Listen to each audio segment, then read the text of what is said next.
존경하고 사랑하는 우리 구독자 여러분 반갑습니다. 여러분의 천만 라디오 트레자입니다.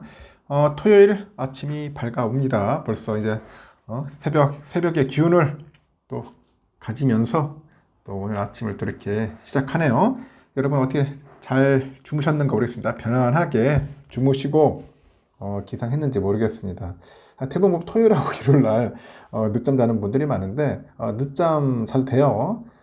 충분한 휴식, 수면은 취하셔야 합니다. 꾸준하게 이렇게 뭔가 패턴 있도록 패턴 있게 살아오시는 분들은 괜찮은데 대부분 직장인들 평일날은 일찍 일어난다고 피곤하죠. 저녁에 또 과음하신 분도 있고 금요일날 또 달리신 분들이 있기 때문에 토요일날은 좀 늦게 일어나신 분들이 있더라고요. 늦게 일어나도 꼭 영상 시청해 주시고 재미있는 댓글 출석부 잘 체크하셔서요. 해주셔야 합니다. 출석부 잘 체크해 주시면 됩니다. 댓글 달면 출석이지 뭐. 재미있는 이야기들을 많이 다신 분들이 꽤 많더라고요. 보면은 센스 있는 분들이 꽤 많아. 센스, 위트, 유머 이런 게 좀 중요하지 않겠나 생각해요. 사람 사는 관계 속에서 유머와 위트가 넘치는 사람들은 항상 주위에 친구들이 많아. 친구들이 많고 하여튼 긍정적이고 밝고 명랑한 사람들이 많은데 뭐 남을 비판하고 비난하고 험담하고 욕하는 사람들은 주위에 똑같은 사람들끼리 있어. 그런 사람들끼리만 모입니다. 뭐 유유상종인가요? 거의 뭐 끼리끼리 그런 게 많이 보여요. 다 그렇더라고 보니까. 그래서 친구가 참 중요하다는 생각이 듭니다. 친구. 좀 좋은 친구들 많이 사귀면 좋을 것 같아요. 여러분들에게 또 들려주고 싶은 이야기가 있어요. 저는 항상 우리가 뭐 생각을 하다 보니까 저는 그래요. 생각은 우물을 파는 것과 닮았다. 그러니까 생각은 우물을 파는 것과 닮았다. 처음에는 약간 흐려져 있지만은 뭔가 차차 맑아지니까 그렇지 않나 생각이 듭니다. 그 살다 보면은 진정 우리가 미워해야 할 사람이 이 세상에 흔한 것은 아니더라고요. 보니까 원수는 그 맞은편에 있는 것이 아닌 것 같아. 오히려 내 마음속에 있을 때가 많았습니다. 내 마음속에 있을 때가 많았던 것 같습니다. 그 병은 육체의 병이지 마음의 병은 아니라는 거죠. 성한 다리가 쩔룩거리면 그것은 어디까지나 다리에 생긴 이상이지 마음이 생긴 이상은 아니니까요.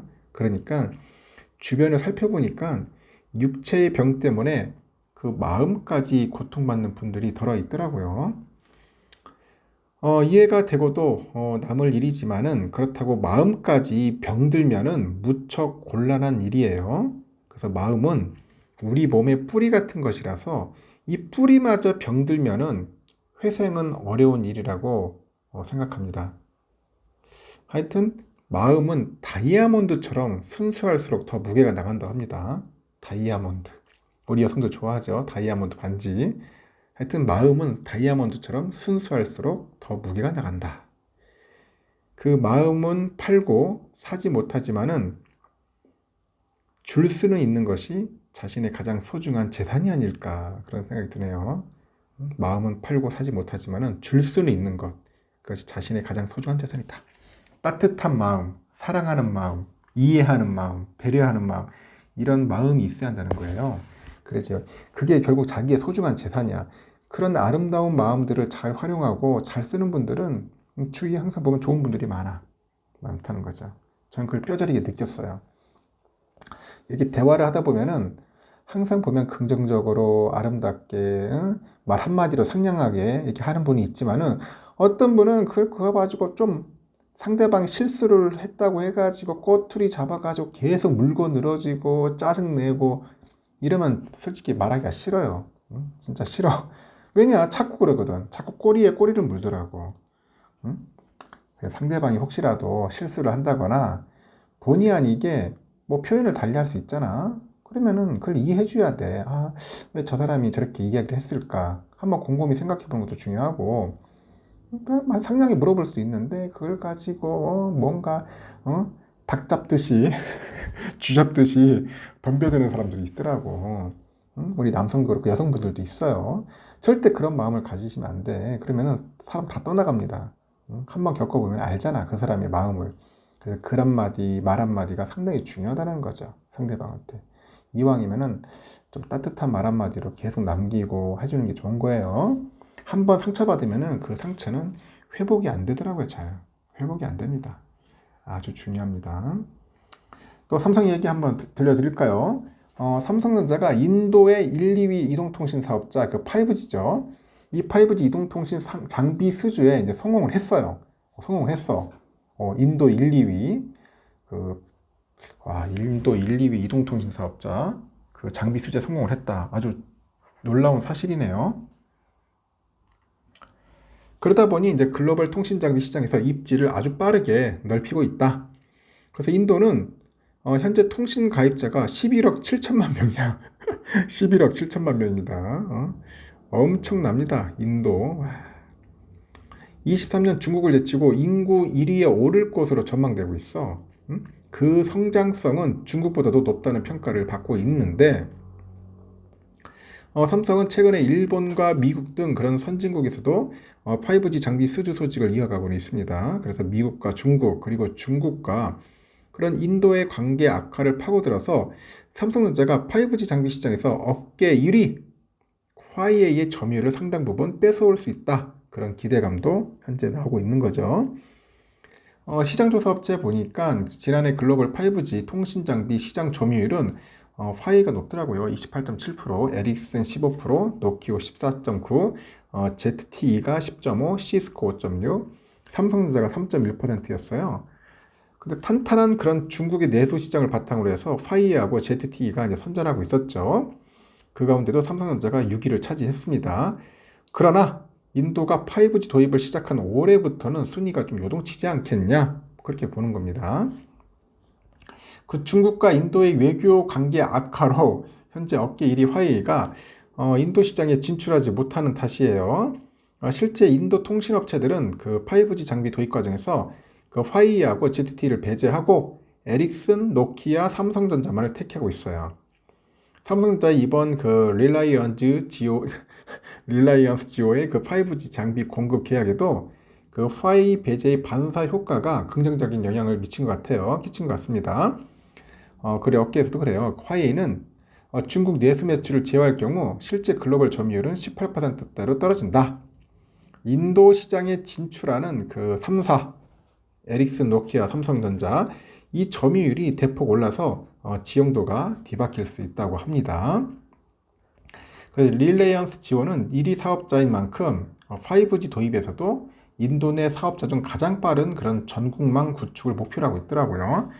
삼성은 그 적극적인 현지 시장 공략을 위해서 최근에 인도의 그 타밀나두주 첸나이에 680억 정도를 투자를 해가지고 장비 공장을 지을 계획이라고 합니다. 그래서 인도 정부의 그 생산 연계 인센티브 제도에 발맞춘 행보라고 하는데 인도 정부도 현지 생산 장비에 대해서 투자액의 한 4에서 7% 정도를 세금 감면해 주는 거예요. 이렇게 인도가 단순한 인구 대국일 뿐 아니라 인구 밀도가 높아요. 또 인구 밀도가 최근에 그 5G 네트워크 시장을 분석한 보고서가 있던데 그 5G 인프라 도입은 국가 면적보다도 인구와 더 밀접한 연관성을 보인다고 합니다. 미국과 중국 면적이 비슷하지만은 중국의 도입 속도가 더 빠른 데는 인구 밀도 차이가 있는 거예요. 인구 밀도.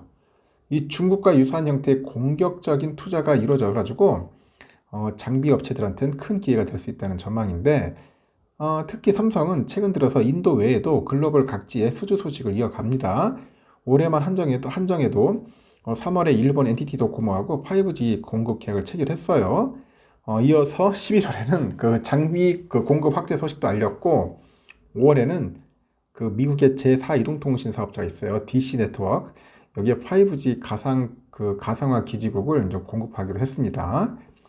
이어서 9월에는 현지 그 1위 케이블 사업자죠. 그 컴캐스트 그 5G 솔루션 공급사로도 선정됐고 하여튼 시계를 돌리면은 2020년 미국의 버라이즌, 캐나다 텔러스, 21년 영국의 보다폰, 일본의 KDDI, 베트남의 비에텔 등 이런 굵직한 이런 공급 사례가 이제 수두룩합니다. 이렇게 5G 후발 주자들의 인프라 보급이 이제 본격화되고 수주가 이어지다 보니 삼성전자 그 MX 사업부 실적도 탄력을 받을 것 같아요. 경기 침체 여파로 올해 스마트폰 시장 규모가 지난해보다 축소되고 있는데 내년 시장 전망도 어두워요. 어두운 와중에도 5G 네트워크의 장비가 뒤를 받쳐주는 덕이다. 실제 올 3분기 삼성의 그 네트워크 매출은 1조 2,900억 정도 되는데 지난해 같은 기간보다 한 19.4%나 급증을 했다는 거지. 이렇게 5G 장비 공급과 매출은 단발로 끝나지 않고 유지 및 보수까지 지속적인 수익이 창출된다는 그런 구조라는 점도 매력적입니다. 실제 삼성은 8월에 인도 2위 사업자 에어텔에 5G 기지국과 다중 입출력 기지국 등을 제공했고요. 유지 보수를 받는다고 밝힌 바 있어. 이번 릴라이언스 지오하고 삼성전자 계약도 에어텔과 비슷한 그런 구조일 공산이 크다는 겁니다. 그 내년에는 코로나로 인해서 최근 2년간 하락세던 미국 통신사들의 그 5G 투자도 다시 늘어날 거로 전망이 된다고 하네요. 그 삼성은 2020년 버라이즌하고 8조 원대 계약을 맺었는데 투자 지연으로 매출 반영이 좀 늦어지고 있었습니다. 이 때문에 업계 일각에서도 삼성은 내년 5G 통신장비 시장에서 두 자릿수 점유율을 기록할 수 있다는 그런 기대감도 나오고 이 반도체 수급난 등으로 지연됐던 북미 5G 투자가 재개되고 컴캐스트랑 디시네트워크 실적도 내년부터 반영될 것이다. 인도를 포함한 납품처 다각화로 아주 좋겠죠. 북미 또 투자 재개, 내년에는 네트워크 장비 분야에서 아주 좋은 실적이 기다릴 것 같습니다. 좋은 실적. 삼성이 아주 5G 쪽에서 상당히 잘하고 있습니다. 이렇게 기분 좋은 소식이 또 들려오기 시작했어요. 삼성전자.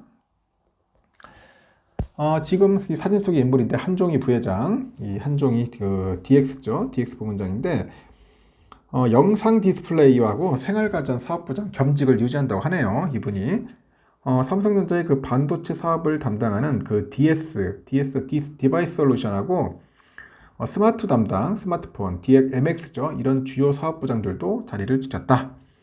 삼성이 9일에 이 같은 내용의 조직 개편하고 보직 인사를 시행합니다.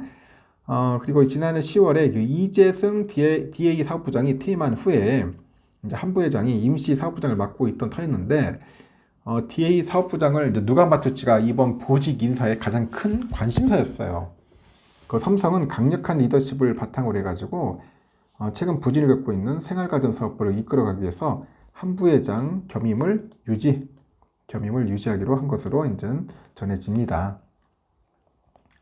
역시 한 부회장이 이끄는 그 VD 사업부에는 그 부사업부장 직책이 신설됐는데 용서구 부사장이 이제 부사업부장을 맡는가 봐요. 그 용 부사장이 이제 실무진과 소통을 통해 가지고 이제 한 부회장을 이제 보좌하는 겁니다.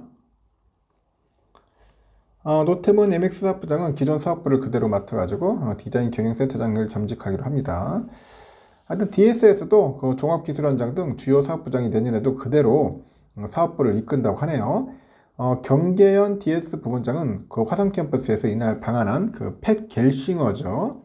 겔싱어 인텔 CEO를 만나가지고 협력 방안을 이제 모색을 했습니다. 그 삼성전자는 내년도 조직 개편과 인사를 마무리하고 다음 주부터는 글로벌 위기 타파를 위한 전략 회의를 개최합니다. 경기 침체 등 대외 불확실성에 맞서가지고 사업 환경과 관련한 복합 위기 대응책을 논의한다고 하네요. 그래서 DX 부분은 오늘 15일하고 16일에 이틀에 걸쳐서 글로벌 전략 회의를 개최한다고 하네요. 15일에는 전사와 MX 사업부, 16일에는 영상 디스플레이, 생활 가전 사업부 등이 대상이라고 합니다. 22일에는 DS 부분이 전략 회의를 갖는다고 해요. 하여튼 뭐 요즘 잘하고 있습니다. 잘하고 있고 앞으로는 이분들이 잘 이끌어 주시리라 저는 보고 있어요. 진짜 삼성전자는 참 대단한 것 같아요. 보니까 특히 보니까 그 빠른 전송 속도에도 기술적인 한계로 확산이 더딘 5G의 그 28GHz 이 초고주파 대역을 지원하는 네트워크 장비 시장에서 이제 삼성전자가 이제 뭔가 두각을 나타내는 것 같습니다. 제가 처음에 얘기한 것과 비슷한 어떻게 보면 일맥상통하는 건데 28GHz의 그 네트워크 장비 수주가 이어지면은 삼성전자는 네트워크 사업부의 중요 성장 동력으로도 자리 잡지 않겠나 그렇게 보는 것 같아요. 그 IT 업계 보면은 그 삼성전자는 최근에 일본이 그 최대 이동통신 사업자 있죠. NTT 도코모 여기에 이제 5G 이동통신 장비를 공급했다고 밝혔었는데 삼성이 이번에 그 NTT 도코모에 제공하는 그 5G 제품에는 28GHz 초고주파 대역을 지원하는 초경량 초소형의 신형 5G 라디오 기주국이 포함된다고 합니다. 아주 좋은 장비 같아. 이는 4.5kg의 가볍고 컴팩트한 제품이라고 하네요. 도심 및 사용자 밀집 지역에서 아주 설치가 용이하고 이 늘어나는 데이터 트래픽을 아주 효과적으로 지원할 수 있다고 해요. 특히 일본은 전 세계적으로 인구 밀집도가 높은 국가예요. 그래서 도심하고 인구 밀집 지역에서의 안정적인 데이터 통신을 위해서 28GHz 장비 수요가 높은 것으로 현재 알려져 있다는 거죠. 이와 관련해서 업계 관계자도 NTT 도코모의 28기가 그 초고 주파 그 대역을 지원하는 네트워크 장비 공급은 시장에서 삼성전자의 그 5G 기술력을 다시 한번 입증한 것 아니냐, 뭐 그렇게 보는 것 같습니다. 이미 삼성의 그 28GHz 장비는 그 화웨이 등 경쟁사 제품보다도 성능이 뛰어나다고 하네요. 그리고 삼성의 28GHz 네트워크 장비의 우수성이 알려지다 보니까 수출도 이어지는 것 같고, 그 NTT 도코모 외에도 20년 7월에 그 삼성전자 네트워크 부문 역대 최대 규모인 8조 원의 수주 기록을 남겼죠. 미국 1위 통신사 버라이즌, 여기에도 28GHz 장비를 공급하고 있어요. 앞서서 삼성전자는 2018년 미국에서 세계 최초로 28GHz를 활용한 가정용 그 5G 초고속 브로드밴드 서비스 상용화에도 이제 성공을 했습니다.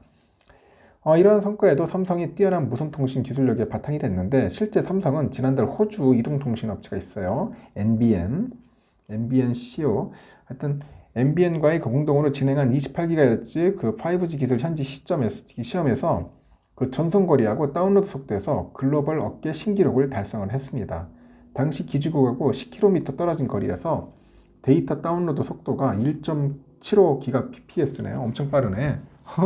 하여튼 최고 속도가 2.7까지 나오는 것 같습니다. 그래서 28GHz 5G 통신으로 기록한 최장 전송 거리면서 동시에 최고 전송 속도다. 그런 이야기를 하고 있네요. 요즘은 지금 뭐 다들 난리예요. 지금 산업계가 지금 복합적인 뭐 글로벌 위기다 해가지고 비상이 걸린 상황인데, 뭐 고환율, 고금리, 고물가 이런 삼중고로 난항이 예상되고 있습니다. 그래서 각 수장들은 현재 머리를 맞대고 있고 대책 마련에 나서고 있는데, 삼성도 마찬가지예요. 아까 말한 것처럼 15일부터 글로벌 전략회의를 열어요. 위기 상황에 대처에 나서겠다는 거죠. 통상 매년 2차례 열리는 그 주기적인 회의 자리인데, 역대급 글로벌 위기가 닥치다 보니 이번 회의는 훨씬 고강도로 진행되지 않겠냐, 그렇게 보는 것 같습니다. 하여튼 전 산업계는 비상이다. 삼성은 오늘 15일 DX 부분을 시작으로 해가지고 이제 글로벌 전략회의를 열린다고 했죠. 그래서 중장기적인 대책 마련에 나서는 거예요. 한종희 그 부회장하고 경기한 사장이 각각 회의를 주관한다고 합니다. 그래서 비상 경영 기조 아래 비용 절감을 위해서 비대면 회의로 이제 개최되는 것 같아요.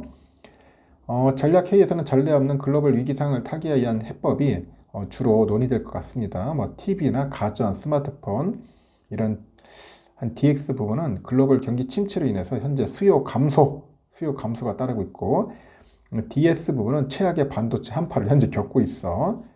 이때 공통적으로 재고 건전성 확보가 필수적입니다. 역대 최고치로 쌓인 그 재고를 빠르게 소진해야 하는 게 과제야, 과제. 그래서 현재 DS하고 DX 부분은 모두 공장 가동률을 낮춰가지고 소비 침체에 대응하고 있다는 겁니다. 재고 소진을 위해서 가동률 하락이 이제 악순환이 되지 않도록 장기적인 해결책 마련이 현재 시급한 상황이라고 합니다. DX 부분은 북미와 유럽 등을 중심으로 한 그 프리미엄 제품 강화 전략, 비용 절감 방안 등이 논의될 것 같은데, 이 DS 부분은 내년 글로벌 반도체 시장을 전망해가지고 첨단 공정 수율 확보를 통해서 파운드리 육성 전략 등을 점검한다는 거죠. 첨단 메모리 기술 개발에 따라서 초격차 유지 전략 해야겠지. 3나노 같은 것들이 이제 가장 중요할 것 같은데, 미국의 텍사스주 테일러시에서 파운드리 공장 건립 진행 상황도 이 자리에서 공유될 것 같아요. 지금 삼성뿐이 아니라 재계가 신년 대책을 구상 중이라고 합니다. LG그룹도 마찬가지야. 8일날 구광모 회장 그 주재 사장단 회의에서 내년 사업 각오를 다지는 것 같습니다.